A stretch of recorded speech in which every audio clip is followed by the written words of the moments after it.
ইনকিলাব মঞ্চের মুখপাত্র শহীদ শরীফ ওসমান হাদির পরিবারের প্রায় সবাই আলেম। ছোটবেলা থেকেই কোরআন হাদিসের শিক্ষায় বেড়ে উঠেছেন তিনি। আধিপত্যবাদ বিরোধী আন্দোলনের সম্মুখ সারি এ যোদ্ধার জীবন প্রদীপ নিভে গেছে দুর্বৃত্তদের গুলিতে।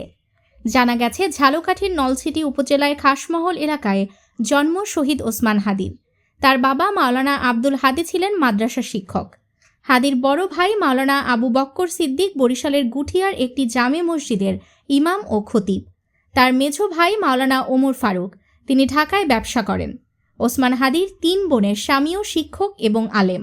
বড় বোনের স্বামী নলসিটি ফুলহরি আব্দুল আজিজ দাখিল মাদ্রাসার সুপার ও মসজিদের ইমাম মাওলানা আমির হোসেন। মেঝো বোনের স্বামী মাওলানা আমিরুল ইসলাম ঢাকায় ব্যবসা করেন এবং ছোট বোনের স্বামী মাওলানা মনির হোসেন নলসিটি ইসলামিয়া ফাজিল মাদ্রাসার শিক্ষক। জানা গেছে, ওসমান হাদির শিক্ষাজীবন শুরু হয়েছিল ঝালকাঠির NS কামিল মাদ্রাসায়। পরে প্রাচ্যের অক্সফোর্ড খ্যাত ঢাকা বিশ্ববিদ্যালয়ের রাষ্ট্রবিজ্ঞান বিভাগে ভর্তি হন। 2010-11 শিক্ষাবর্ষে শিক্ষার্থী ছিলেন তিনি। মেধাবী হাদি প্রাইভেট পড়িয়ে জীবিকা নির্বাহ করতেন। সবশেষ তিনি একটি বেসরকারি বিশ্ববিদ্যালয়ে শিক্ষকতা করেছেন। ঝালকাঠির NS কামিল মাদ্রাসার অধ্যক্ষ মাওলানা গাজী মোহাম্মদ শহীদুল ইসলাম বলেন, ঝালকাঠির NS কামিল মাদ্রাসায় 5ম শ্রেণী থেকে আলিম পর্যন্ত লেখাপড়া করেছেন হাদি। এখানে রয়েছে তার অসংখ্য স্মৃতি।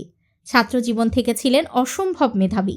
সুবক্তার পাশাপাশি অন্যায়ের বিরুদ্ধে কথা বলেছেন ছাত্রজীবন থেকেই।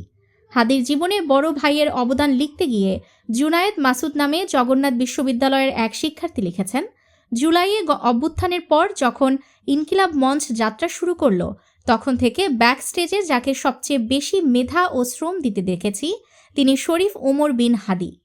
ওসমান হাদি ভাইয়ের আপন বড় ভাই হিসেবে উনি ওনার দায়িত্ব ও স্নেহে কোনো কমতি রাখছেন বলে মনে হয়নি। ওসমান ভাইকে সব ধরনের সাপোর্ট দিয়ে আসছেন। বিভিন্ন জায়গায় কোঅর্ডিনেশন, প্ল্যানিং, ম্যানেজমেন্ট ওমর ভাই দেখছেন। যতবার তার সাথে আলাপ হয়েছে সবসময় ঘুরে ফিরে মূল পয়েন্ট ছিল ভারতীয় আধিপত্যবাদ, সাংস্কৃতিক আগ্রাসন মোকাবিলা করে আমাদের স্বাধীনতা ও সার্বভৌমত্বকে রক্ষা করা, জুলাই চেতনায় বাংলাদেশি সংস্কৃতির ধারা তৈরি করা, চলমান কালচারাল ফ্যাসিজমের যত ন্যারেটিভ সব ভেঙে দিয়ে জুলাইয়ের লক্ষ্য উদ্দেশ্যকে সমুন্নত রাখা। এইসব স্বপ্ন নিয়ে ইনকিলাব মঞ্চ চলছিল। ওমর ভাইরা পেছনে সবসময় গার্ডিয়ানের ভূমিকায় ছিলেন।